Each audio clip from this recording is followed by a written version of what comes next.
السلام عليكم ورحمة الله وبركاته. الفيديو ده يا اخوانا احنا هنتكلم عن حكم بيع وشراء القطط وحكم تربية القطط. اولا انا عارف ان القطط حيوان جميل وبريء كده والناس كلها بتحب تتعاطف معاه وحلوة والناس كلها تحب تدخلها البيوت وكده يعني. في بعض الاثار كان في قطة موجودة عند النبي صلى الله عليه وسلم اسمها مويطة، اسمها كده هكذا مويطة، موجود في بعض الاثار يعني. والصحابي الجليل ابو هريره رضي الله عنه كان عنده قطه كده كانت بتستخبى في الكم بتاعه يعني، فكني بها الا وهي ابو هر او ابو هريره يعني رضي الله عنه. طيب هو حكم بيع وشراء القطط يا اخوانا، جماهير اهل العلم على ان بيع وشراء القطط جائز ومفيش مشكله لو كان لمنفعه. لو كان لمنفعه مفيش اي مشكله خالص.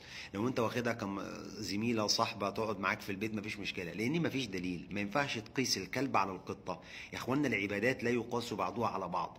ما ينفعش تيجي تقول لي هو انا ليه بقصر في الحج وبتم في مش عارف فين. لا، ما ينفعش برضو تقيس الحل على الحرمه او تقيس العبادات على بعض او الحيوانات على بعض. ورد النص بحرمه الكلب ولم يرد النص بحرمه القطه. وكانت القطه بتدخل المسجد ايام النبي عليه الصلاه والسلام، وكان النبي بيشوفها مع ابو هريره وما كانش بيقول له حرام ولا كان فيه الكلام ده.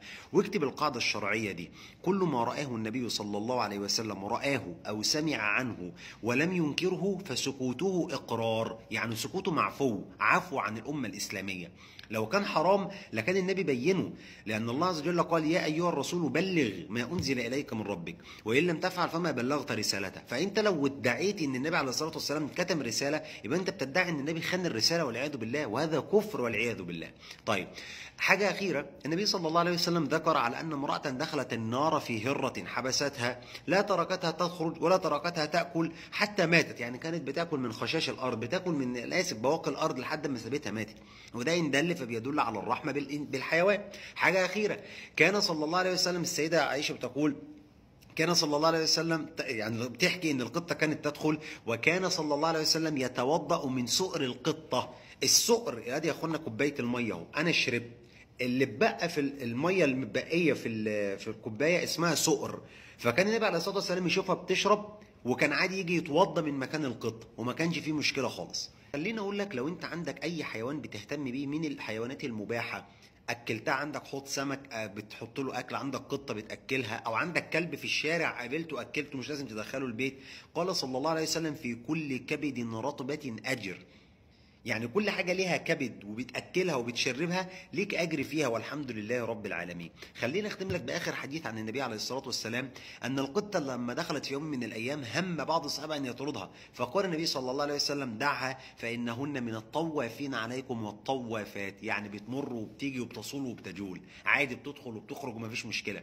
فبعض الصحابه في يوم من الايام كان بيتوضا وزوجته كانت بتوضيه، فشافت القطه كده دخلت فرقته ان هو يعني اسدل لها الاناء علشان تشرب.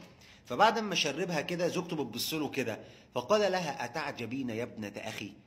بيقول لها: وانت مستغربه؟ هتقولي ازاي؟ ده بيقول له زوجته يا ابنه اخي، اي اخت الاسلام يعني اخوه الاسلام عادي يعني. فقال: اتعجبين يا ابنه اخي؟ قالت: نعم. قال: لا تعجبي، فاني سمعت رسول الله صلى الله عليه وسلم يقول: انهن من الطوافين عليكم والطوافات. يعني عادي بتطلع وبتيجي وبتطلع ومفيش مشكله. طيب، امتى يكون بيع وشراء القطه حرام او امتى دخولها يكون حرام؟ لما تكون مؤذيه او مستوحشه، بتهجم عليك او بتخربشك او الكلام ده، لان النبي عليه الصلاه والسلام قال: لا ضرر ولا ضرار. بس كده خلصت. لو في حيوان عايز نتكلمك عنه اكتب في تعليق وانا ارد عليك، واحنا ان شاء الله هنحاول نكمل حكم بقى الزواحف والنمور والحيوانات والسمك والكلام ده حلال ولا حرام، وامتى يكون بيع الحاجات دي حرام. بس كده. السلام عليكم ورحمه الله وبركاته.